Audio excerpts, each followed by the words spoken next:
जय माता दी friends. Welcome back to my channel. आज का ये व्लॉग थोड़ा स्पेशल है क्योंकि हम जा रहे हैं दिल्ली से माँ वैष्णो देवी के दर्शन के लिए।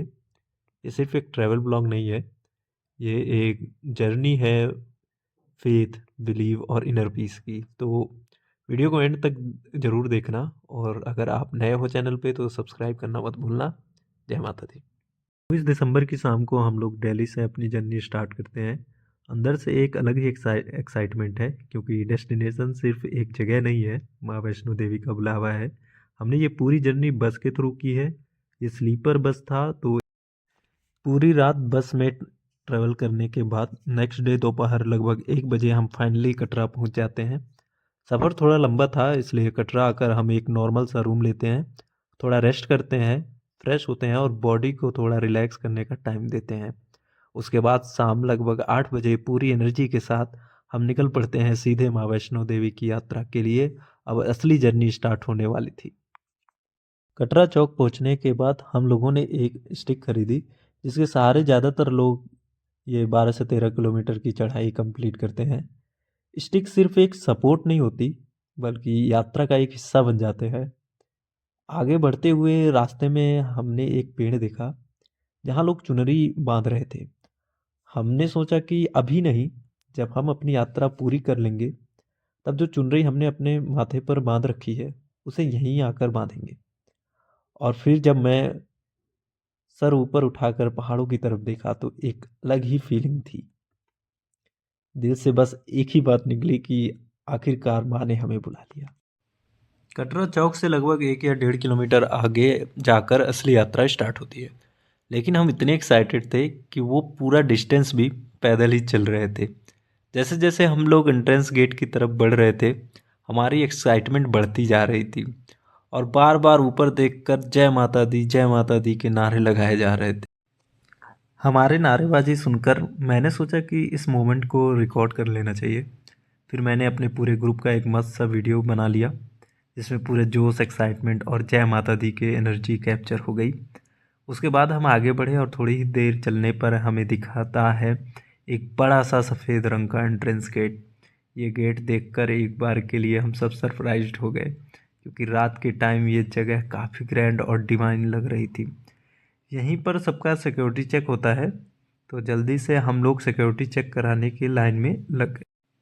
यहाँ एक इम्पॉर्टेंट बात ध्यान देने वाली है।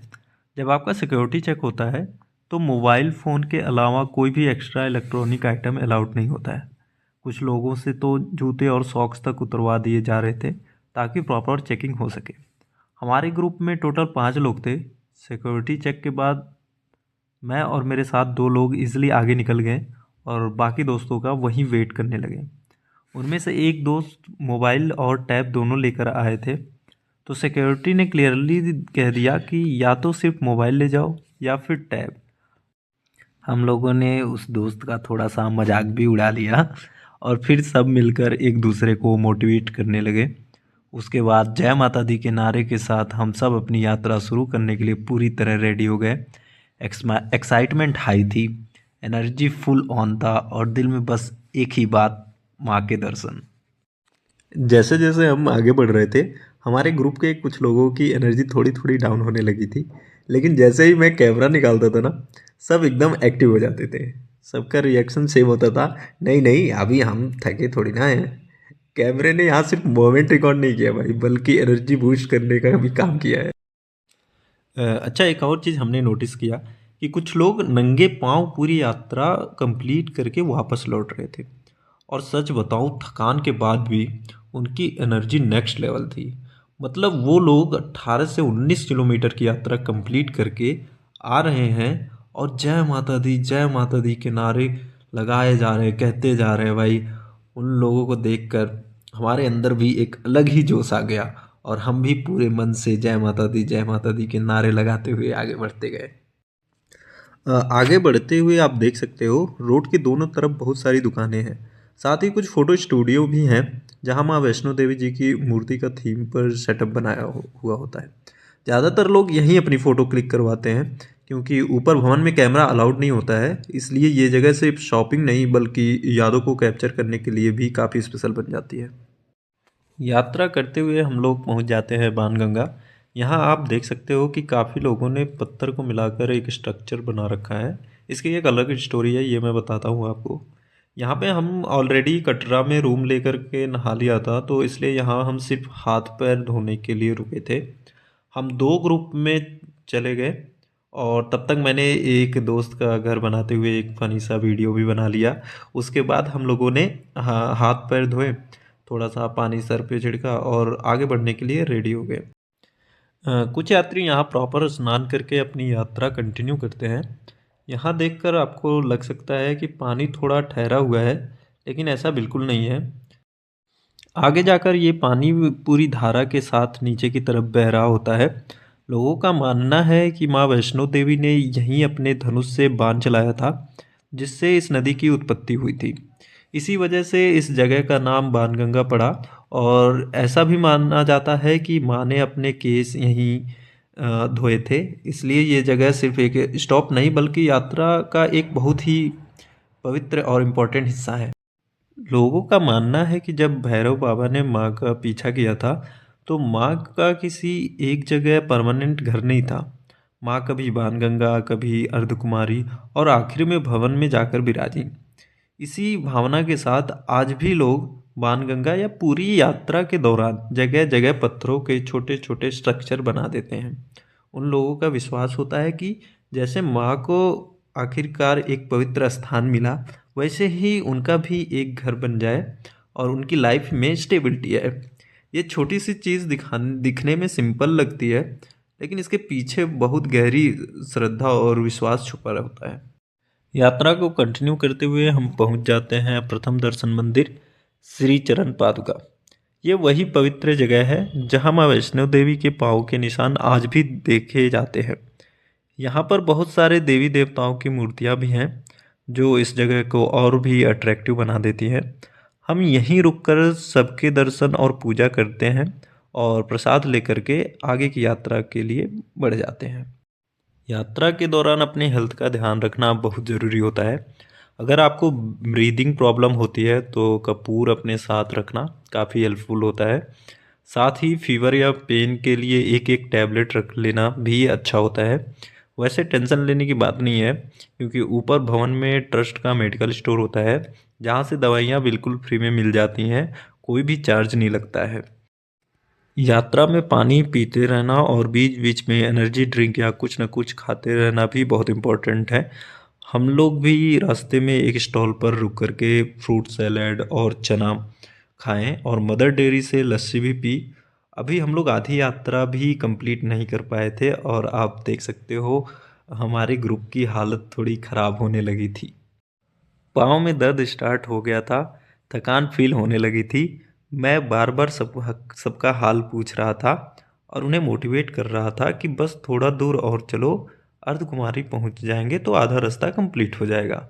उसके बाद भवन तक पहुंचने में ज़्यादा टाइम नहीं लगता है। रास्ते में आपको भांगड़े वाले लोग भी मिल जाएंगे, जो फुल एनर्जी के साथ भांगड़ा बजा रहे होते हैं। वहाँ पर ऐसा माहौल होता है कि काफ़ी यात्री वहीं रुक कर के नाचने लगते हैं। हम लोगों ने भी थोड़ा सा डांस किया और यात्रा करते हुए हम पहुंच जाते हैं अर्धकुमारी। यहाँ के मंदिर का व्यू और ओपन एरिया दोनों ही बहुत सुंदर और पीसफुल लगते हैं। दिल में एक अजीब सी खुशी होती है, क्योंकि यहीं आकर लगता है कि आधा यात्रा कंप्लीट हो चुकी है और बस आधा रास्ता और बाकी है। यहाँ पर आप देख सकते हो लोग खुले आसमान के नीचे बैठे हुए हैं, गर्भ गुफा के दर्शन का वेट कर रहे होते हैं। हम लोगों ने टिकट काउंटर पे पूछा तो 252 नंबर चल रहा था। ये 252 पर्सन का नंबर नहीं होता है, एक्चुअली 50 लोगों का एक ग्रुप एक काउंट माना जाता है। और हम लोगों का नंबर था 523 और इंक्वायरी करने पर पता चला कि हमारा नंबर लगभग 54 आवर बाद आएगा। और ये है माँ के भवन का फर्स्ट व्यू। सच में यार कितना प्यारा और डिवाइन लगता है ये नज़ारा।